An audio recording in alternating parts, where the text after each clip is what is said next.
Guys, concrete pouring na kami ng RC wall. Third lap na ito. Tatlong patong na ito. Final na bago ikakabit yung trusses. Ito na. Yan, bubuhusan namin to. Huling buhos na namin to. Matibay ito guys. Medyo mabusisi lang gagawin kumpara sa hollow block. Saglit lang ito, matagal. Yan guys, oh. Dumarong patong na namin.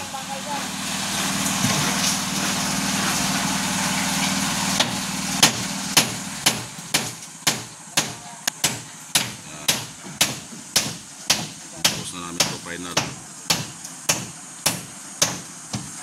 Sumura sa baba. Yan, isa, dalawa. Ito, pangatlo na ito. Yan, pangatlong patong, huli na.